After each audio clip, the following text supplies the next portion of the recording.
अस्सलामुअलैकुम नाज़रीन, मैं मोहम्मद असलम हुसैन सियासत की आलमी खबरों में आप सबका इस्तकबाल करता हूँ। अमेरिकी सदर डोनाल्ड ट्रंप ने कहा है कि वो चाहते हैं कि रूसी सदर पुतिन यूक्रेन में फायरिंग बंद करें और अमन मुआहदे पर दस्तखत करें। हलफ बर्दारी से कल अमेरिकी सदर डोनाल्ड ट्रंप ने दावा किया था कि वो रूस यूक्रेन जंग को एक दिन के अंदर रोक सकते हैं, लेकिन उन्होंने ओहदा संभालने के बाद से लड़ाई रोकने के लिए सिफारती मुहिम शुरू कर रखी है। इन कोशिशों का अब तक कोई नतीजा बरामद नहीं हुआ है। इस सवाल के जवाब में कि वो पुतिन से क्या चाहते हैं, डोनाल्ड ट्रंप ने कहा, मैं चाहता हूं कि वो फायरिंग बंद करें, बैठें और एक मुआहदे पर दस्तखत करें। इन ख्यालात का इजहार उन्होंने हफ्ते के रोज रोम में पोप फ्रांसिस की आखिरी रसूमात में शिरकत के बाद एयरफोर्स वन में सवार होने से कबल मॉरिस टाउन हवाई अड्डे पर खिताब करते हुए किया था। अमेरिकी सदर डोनाल्ड ट्रंप ने यूक्रेन में 3 साल से ज्यादा अरसे से जारी तनाज़े के लिए अमेरिका के मुजव्विज़ा अमन मंसूबे का हवाला देते हुए कहा कि मेरे ख्याल में हमारे पास एक मुआहदे की हुदूद मौजूद है और मैं चाहता हूं कि वो इस पर दस्तखत करें। ट्रंप ने आखिरी रसूमात के मौके पर यूक्रेन के सदर ज़ेलेंस्की से मुलाकात की थी, जहां फरवरी में व्हाइट हाउस में टेलीविजन पर तबाकुन मुलाकात के बाद दोनों रहनुमाओं ने पहली बार आमने सामने बात की। यमन में हवसी मीडिया ने आज पीर के रोज कहा है कि अमेरिकी हमलों में तारिकीन वतन के हिरासती मरकज को निशाना बनाया गया और इसके मजबूत घर सादा में 30 से ज्यादा अफराद हलाक हुए। अलमसीरा टीवी ने वजारत दाखिला के एक बयान का हवाला देते हुए बताया कि अफ्रीकी तारिकीन वतन के हिरासती मरकज के मलबे 30 लाशें निकाली गई है। अलमसीरा ने बताया कि शहरी दिफा की टीमें और हिलाल अहमर अमेरिकी जुर्म के मुकाम पर अपनी कोशिशें जारी रखे हुए हैं। इससे चंद घंटा कबल अमेरिकी सेंट्रल कमांड ने कहा था कि वो यमन में अपनी कार्रवाइयों के बारे में मखसूस तफसीलात जाहिर नहीं करेगी। ऑपरेशनल सिक्योरिटी को बरकरार रखने के लिए हमने जानबूझकर अपने जारी या मुस्तकबिल के ऑपरेशन की तफसीलात को जाहिर करने को महदूद कर रखा है। हम अपने ऑपरेशनल नुक्ते नजर में बहुत सोच समझकर काम कर रहे हैं, लेकिन हमने क्या किया है या हम क्या करेंगे इसके बारे में तफसीलात जाहिर नहीं करेंगे। हवसियों के ज़रिए इंतजाम वजारत दाखिला का कहना है कि इन हमलों में अफ्रीकी ममालिक से ताल्लुक रखने वाले 115 तारिकीन वतन के पनाहगाह को निशाना बनाया गया।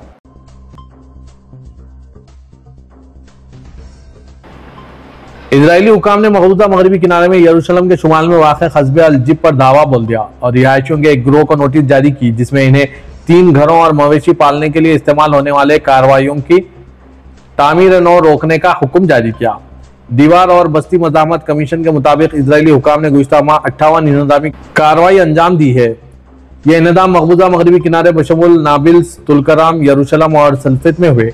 इजराइल गाजा पर जारी जंग से पहले भी मकबूजा मगरबी किनारे और मशरक़ी यरूशलेम में फ़लस्तीनियों के घरों को मस्मार कर रहा है, जिसे हुकूक की तंजीमों और कारकुनों ने बैनुल-अक़वामी कानून की खिलाफ वर्जी करार दिया। शुमाली कोरिया ने पहली बार तस्दीक की है कि इसने रूस में फौजी तैनात किए हैं। सरकारी खबर एजेंसी KCNA ने रिपोर्ट किया है कि प्योंगयांग के फौजियों ने मॉस्को को यूक्रेन के कंट्रोल में मौजूद इलाके को रसक को दोबारा हासिल करने में मदद फराहम की। यह एतराफ रूस की तरफ से शुमाली कोरिया की शिरकत की तस्दीक करने के चंद दिन बाद सामने आया है। जनूबी कोरिया और मगरबी इंटेलिजेंस एजेंसियों ने तवील अरसे से रिपोर्ट किया था कि प्योंगयांग ने गुज़िश्ता साल कोरिस्क में मदद के लिए 10,000 से ज्यादा फौजी भेजे थे। शुमाली कोरिया के मरकजी फौजी कमीशन ने KCNA की रिपोर्ट में कहा है कि हमारी अफवाज के ज़ेली यूनिट्स ने कोरिस्क के इलाके को आज़ाद कराने के ऑपरेशन में हिस्सा लिया, जो जमहूरिया कोरिया के सरबराह की हिदायत के मुताबिक था। शुमाली कोरिया के रहनुमा किम जोंग उन के फौजी तैनात करने के फैसले को दोनों ममालिक के दरमियान एक बाहमी दिफाई मुआहदे के तहत करार दिया गया। KCNA के मुताबिक किम का कहना है कि वो जो इंसाफ के लिए लड़े वो सब हीरो मादर वतन के वक़ार के नुमाइंदे हैं। रहनुमा ने मजीद कहा कि इन जंगी कारनामों की यादगार जल्द ही दारुल-हुकूमत में तामीर की जाएगी।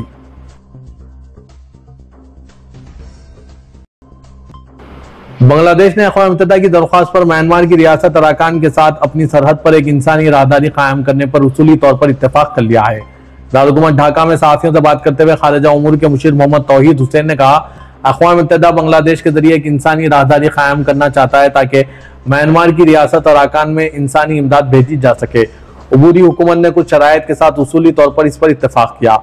उन्होंने मजीद कहा, यह एक इंसानी राहदारी होगी, लेकिन हमारे कुछ शराइत हैं।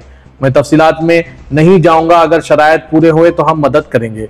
हुसैन ने कहा कि म्यांमार में जारी तनाज़ा बांग्लादेश के मफादात से जुड़ा हुआ है, क्योंकि म्यांमार की एक बड़ी आबादी ने हमारे मुल्क में पनाह ली हुई है और हम इन्हें वापस भेजना चाहते हैं।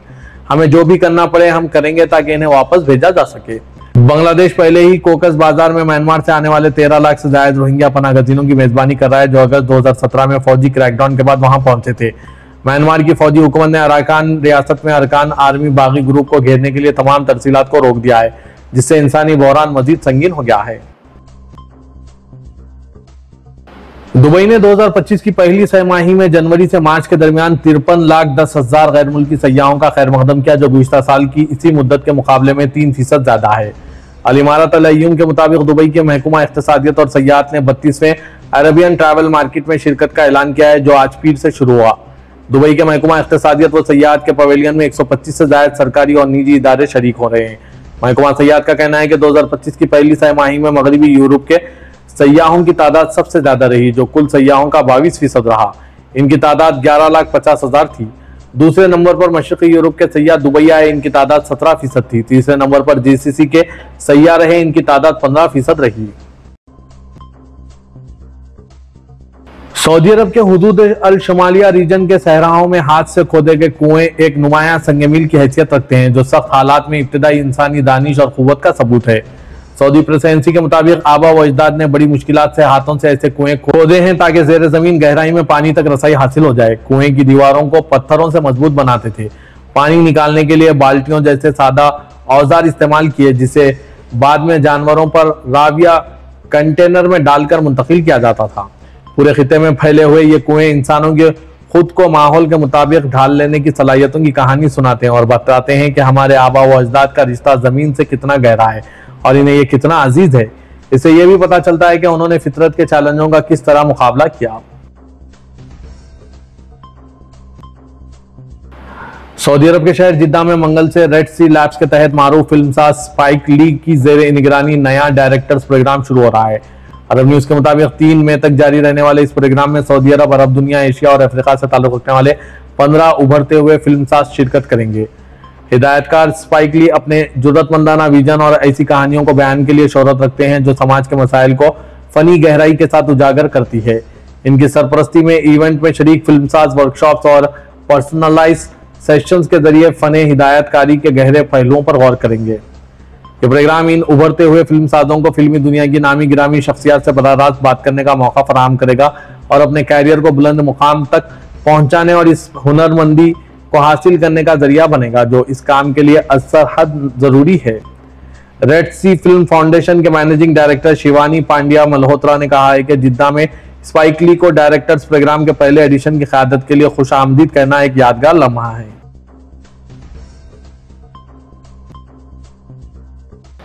सऊदी वली है शहजादा मोहम्मद बिन सलमान ने आज पीर के रोज मुस्तहिक सऊदी इस्तेफादा कुनंदगान और जरूरतमंद खानदानों के लिए हाउसिंग मंसूबों की हिमायत के लिए 1 अरब सऊदी रियाल के अतिये का वादा किया है। नेशनल डेवलपमेंट हाउसिंग फाउंडेशन को इनकी जाती निजी लागत से यह अतिया इस्तेफादा कुनंदगान को घर की मिल्कियत हासिल करने में मदद फराहम करता है। सऊदी प्रेसिडेंसी की रिपोर्ट के मुताबिक यह शहजादे की शहरियों के लिए एक बाइज्जत जिंदगी फराहम करने के लिए मुसलसिल तवज्जो और हिमायत की अक्कासी करता है, जिसका मकसद मुमलिकत के मुख्तलिफ इलाकों में इनके लिए रिहाइश फराहम करने के लिए इक़दामात और मंसूबों की हिमायत करता है। पाकिस्तान में तहरीक इंसाफ के रहनुमा सनम जावेद खान को गिरफ्तार कर लिया गया, जिसकी तस्दीक लाहौर पुलिस ने भी की। इससे कबल ऐसी इत्तला सामने आई है कि इनको इस वक्त गिरफ्तार करके नामालूम मुकाम पर मुंतकिल किया गया जब वो 9 मई के मुकदमात की समाअत के बाद शौहर के हमरा कोट लखपत जेल से बाहर निकल रही थी। ताहम इसके कुछ देर बाद लाहौर पुलिस के इन्वेस्टिगेशन विंग ने एक बयान जारी किया, जिसमें बताया गया था कि सनम जावेद को एक मुकदमे में तफ्तीश की गर्ज से थाना इस्लामपुरा की पुलिस ने हिरासत में लिया है। ताहम बयान में मुकदमे की नवियत के बारे में तफसील नहीं बताई गई। ख्याल रहे कि सनम जावेद तहरीक इंसाफ की सरगर्म कारकुन और सियासी सोशल मीडिया एक्टिविस्ट है, जो 9 मई को फौजी तंसीबात पर हमले के मुकदमात में गिरफ्तार भी रही। पिछले साल इनकी रिहाई हुई थी। वो एक अरसे तक खैबर पख्तूनख्वा में रही। ताहम गुज़िश्ता चंद माह से वो लाहौर में मुकीम है और अपने खिलाफ दर्ज मुकदमात का सामना कर रही है। जम्मू कश्मीर के पहलगाम की वादी वेस्टर्न में दहशतगर्दाना हमले पर पूरे हिंदुस्तान में गम व गुस्सा छाया हुआ है। हर तरफ से मुसलसिल रद्दअमल सामने आ रहे हैं। AIMIM लीडर और मेंबर पार्लियामेंट असदुद्दीन अवैसी ने पहलगाम दहशतगर्दाना हमले पर एक बार फिर पाकिस्तान पर सख्त हमला किया। उन्होंने पाकिस्तानी वजीर की तरफ से आइटमी हमले की धमकी पर भी करारा जवाब दिया। इससे पहले भी उन्होंने लोगों से खुसूसी अपील की थी कि वो जुमे के दिन हाथों पर सियाह पट्टी बांधकर नमाज पढ़े। अब अवैसी ने एक बार फिर पहलगाम हमले पर पाकिस्तान की धज्जियां उड़ा दी। पहलगाम में दहशतगर्दाना हमले के लिए एक बार फिर पाकिस्तान पर तनकीद करते हुए मजलिस के सदर और हैदराबाद के रुकन पार्लियामेंट असदुद्दीन अवैसी ने कहा कि पाकिस्तान हिंदुस्तान से निस्फ सदी पीछे है। उन्होंने कहा कि आप हिंदुस्तान से आधा घंटा पीछे नहीं बल्कि निस्फ सदी पीछे है। आपके मुल्क का बजट हमारे फौजी बजट के बराबर भी नहीं है। सऊदी नसी ने कहा कि पाकिस्तान बार बार कहता है कि इनके पास न्यूक्लियर बम, एटम बम है। वाज़ेह है कि अगर आप किसी दूसरे मुल्क में जाकर बेगुनाह लोगों को मारते हैं तो कोई मुल्क खामोश नहीं रहेगा। AIMIM के सरबराह ने दोहराया कि दहशतगर्दों ने पहलगाम में सयाहों का कत्ल करने से पहले इनका मजहब पूछा। उन्होंने कहा कि आप किस मजहब की बात कर रहे हैं, आप खौराज से भी बदतर हैं। यह अमल जाहिर करता है कि आप दाइश के जानशीन हैं। हिंदुस्तान के जम्मू कश्मीर पहलगाम में दहशतगर्दाना हमले के बाद पाकिस्तान के जेर कब्जा कश्मीर में दहशतगर्दों को लॉन्च पैड से निकालकर आर्मी शेल्टर में मुंतकिल किया जा रहा है। पाकिस्तानी फौज ने दहशतगर्दों से कहा है कि वो या तो आर्मी शेल्टर्स में चले जाएं या फिर बंकरों में छुप जाए। POK में वाक़ तमाम लॉन्च पैड्स को खाली करने का हुक्म जारी किया गया है। आज तक की न्यूज की रिपोर्ट के मुताबिक सिक्योरिटी एजेंसियों के जराये ने बताया कि POK में वाक़ लॉन्च पैड से गाइड्स के जरिए दहशतगर्द जम्मू कश्मीर की सरहद में दाखिल होते हैं। हाल ही में भारतीय सिक्योरिटी एजेंसियों ने कुछ लॉन्च पैड्स की निशानदेही की थी, जिनमें से इन लॉन्च पैड से दहशतगर्दों को मुंतकिल किया जा रहा है। जराये ने बताया कि साडी, दोदनियाल, अथमुकाम, जोड़ा, लिपा, फॉरवर्ड, कहोता, कायल, चिमनकोट और जानकोट में कुछ लॉन्च पैड्स है जहां हमेशा दहशतगर्द मौजूद होते हैं।